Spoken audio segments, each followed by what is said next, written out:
Welcome back to cooking every single recipe in the official Stardew Valley cookbook. Today we're making the survival burger. Don't forget to subscribe and vote for what I make next in the comments below.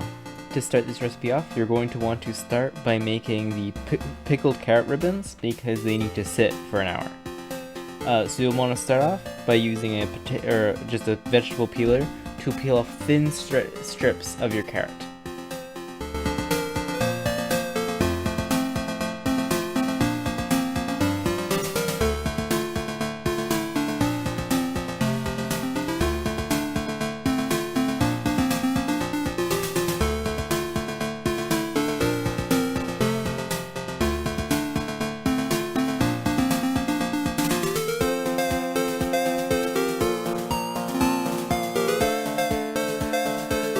Then, in a saucepan over medium heat, you're going to want to mix together 3/4 cups of grape juice, half a cup of distilled white vinegar, a tablespoon of granulated sugar, kosher salt, a teaspoon of black peppercorns, half a teaspoon of fennel seeds, and 2 bay leaves.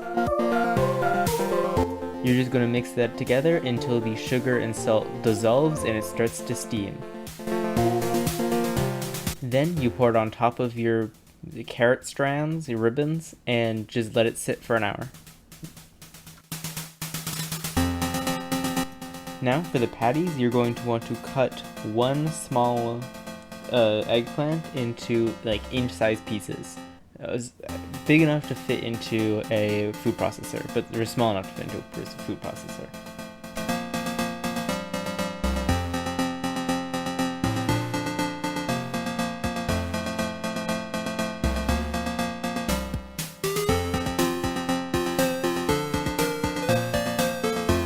Then you're going to also cut up one large shallot. You're going to not peel 4 garlic cloves. I cut the top off them. I don't think you technically need to, but it will make them easier to squeeze out later. And then you're going to put all of those onto a large cookie sheet with parchment paper on it, and you're going to drizzle all extra virgin olive oil over top and season with salt and pepper, and then put in the oven at 400 degrees for 35 to 40 minutes or until tender and browned, mixing every like 10 minutes. Now, while those are cooking, you can make the burger sauce. All you need to do is cut up 2 tablespoons of shallots finely chopped and 3 tablespoons of dill pickle chips finely chopped, not potato chips. Just cut up dill pickles, pretty much. I think you can buy like pre-cut dill pickles, like in flat circles that are called dill pickle chips, but I thought they were potato chips until I read further and realized that there's no way. But then you just mix that together with a 1/3 cup mayonnaise, a 1/3 cup ketchup, and 2 tablespoons of yellow mustard.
Next, you want to mix together 1 large egg and half a cup of panko breadcrumbs, or you could do this after you food process everything. I did it before and it kind of stuck together a lot, but it still mixed together fine, so it doesn't really matter when you do this.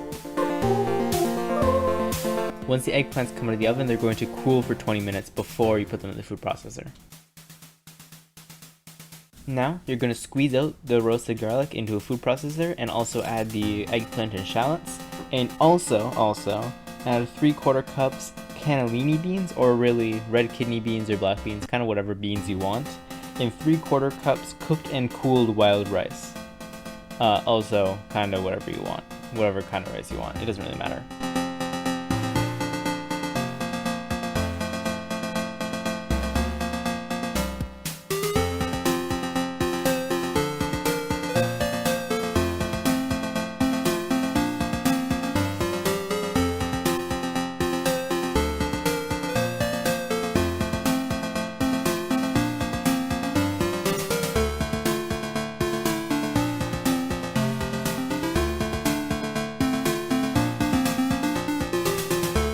Once it's kind of chunky but all pulsed up, you mix in the egg and panko mixture and form them into patties, put them on a small lined baking sheet and put them in the freezer until they're dry to the touch and you can pick them up.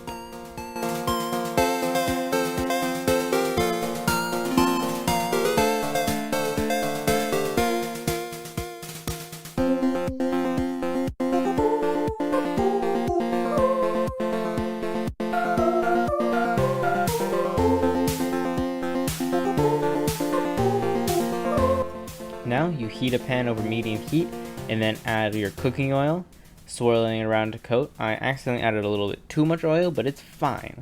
It worked out anyway. And then they cook for 5 minutes on each side, pretty much. And it doesn't actually have to like fully cook properly. Like you don't technically need to cook it that well because there's nothing that will kill you if you don't. But be warned, they can be a little floppy and they like to slide around and break apart. So I think you definitely want that crust to form, which I didn't let form long enough, and it led to their downfall. So just put them on, wait 5 minutes, and then flip them, and you should have a decent enough crust to be able to flip them without them falling apart.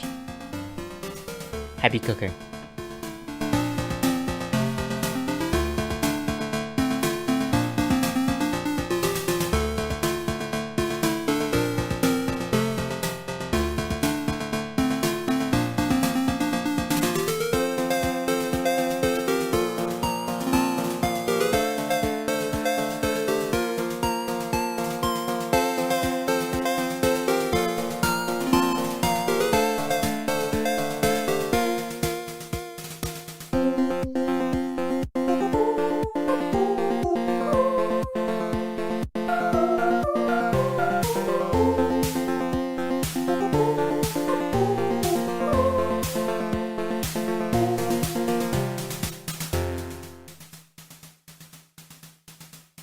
Technically this part you're also supposed to put on cheese on each patty so that it melts, but my patties had fallen apart too much to the point where if I did put cheese it would have just made a huge mess.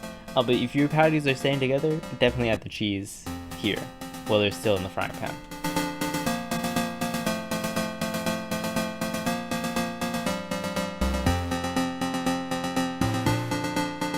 And finally, to assemble, you're going to spread some of the sauce on the bottom bun, then you're going to put your patty, and then a roasted red pepper, and then carrot mixture, then lettuce, and apparently also spread more sauce on your top bun and put it together.